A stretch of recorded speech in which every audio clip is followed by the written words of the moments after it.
Hey bro, this video is for you. You know, you tell me that you want to watch movies like action movies or science fiction movies, and you don't like reading because you just can't get into reading. Or you tell me, hey, I don't have time to read. When can I read? I have to get up, go to work.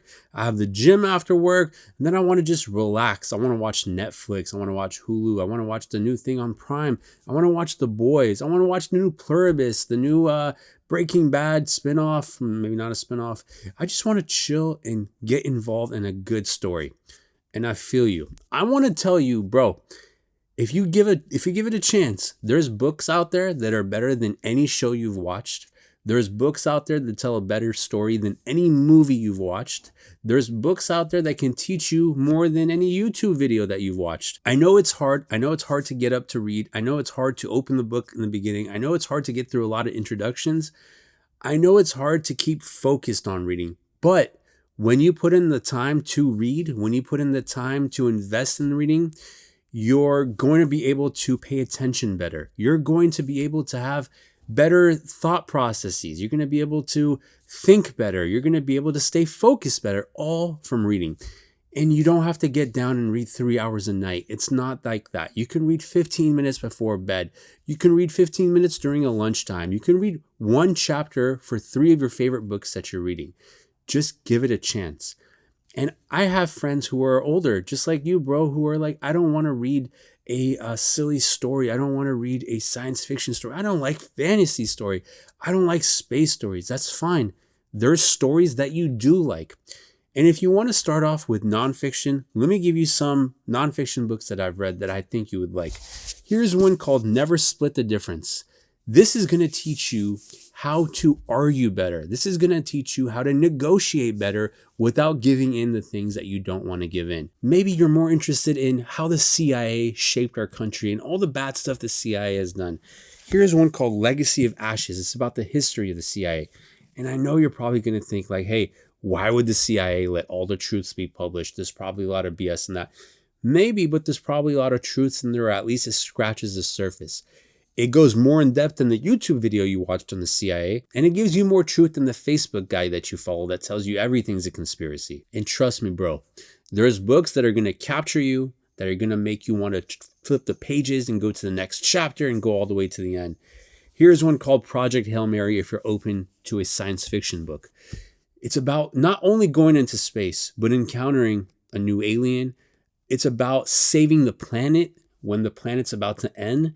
It's about adventure. It's about journey. It's about discovering things. It's about discovering yourself. Give it a chance. If you want something a little bit more scary, check out The Terror. It's about getting stranded. It's about the journey as well. If you want something that's more in the ocean, if you want more shipwreck stuff, check out The Ends of the Earth. Or if you want something based on a true story, check out The Wager that just came out. You may have been forced to read books in high school or middle school. Here's one that if you hadn't been forced to read, Lord of the Flies, check it out. It is about a group of kids that get stranded on an island and the horrible things that some of them turn to do to survive. It's about survival. It's about adolescence. If you have a kid, bro, you're going to want to read this. You're going to want to read this to your kid when they're a little older. And then once you've read the book, maybe you can give the movie a chance and watch the movie.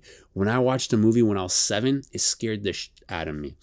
And then I read the book after that and I was like, oh, this is the movie that I watched that scared me. And the book was even scarier. I'm with you. I'm trying to discover books to read too. And here's one that's been recommended by a lot of people. It's called Red Rising. And it's another science fiction book, but it's about the journey. It's about exploration. It's about war, I think. Let me read the back to you. His wife taken, his people enslaved, driven by a longing for justice and the memory of lost love, Daryl will stop at nothing to bring down his enemies, even if he must become one of them to do so.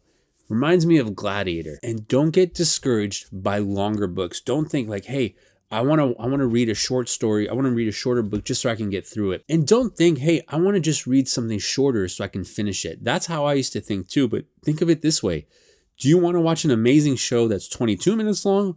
Or do you want to watch an amazing show that's 44 minutes long? Imagine if Breaking Bad or Sopranos was only 22 minutes long and it wasn't the full hour, the full 44 minutes, 42 minutes, whatever it is.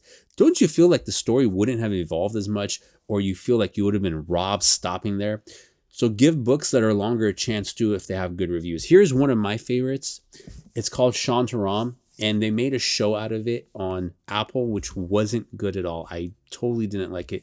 It was okay to watch, but man, compared to the book, I know they always say don't compare it to the book, but compared to the book, it is night and day. This book goes into the story of a prisoner who goes to India, and you're probably thinking, why do I want to read about India?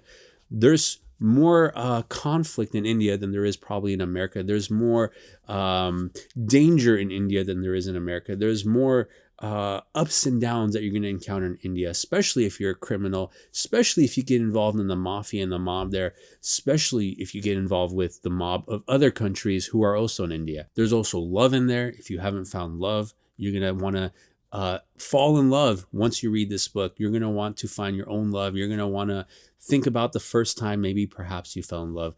And this book is going to make you fall in love with reading as well. Give the different genres a chance. Give that book a chance. And then find out what type of book that you love to read. What type of book makes you want to not watch Netflix and actually read the book? What book makes you want to leave your phone in a different room and not check it? Because what's the point of scrolling through social media and then finding out you've wasted 30 minutes, 60 minutes, 2 hours of your life going out Instagram, TikTok for things that are just brain rot? You're not learning, you're not expanding yourself, and you're making your attention span shrink. So increase that attention span. And if you have a family, set a goal for your family. Be a role model for your family that, hey, we can read 30 minutes every night, or we can read an hour a day. And you're going to see that your family's going to become more engaged. Your family's going to become more intelligent. And here's another study I want to tell you about that you probably don't know. Women, bro, if you're into women, I know you're into women, bro. Women find it arousing if they come to your room, your apartment, your house, and they see books there. Now, there's some books they may say are red flags books. Ignore that. Read whatever you want. Read whatever is engaging to you. And think of it, hey, when you talk to someone, you're going to be able to engage with them if they've read a book too. If you read like a bestseller, if you read one of these books that have been highly reviewed, chances are there's a lot of people that have read them and you can talk about it. And that's so thrilling to talk to someone who's read a book that you've read, and you can exchange your interpretation of things. You can exchange ideas. They may tell you things that you missed. You may tell them things that they missed. And life is a lot better. So if there's one thing I hope you got out of this, give a book a chance. If you don't know what book to read, if you don't know where to start, write your favorite genre, bro, in the comments, and I'll give you a recommendation of a book that I've read that I think you'd love too. Until next time, when you finish that next book.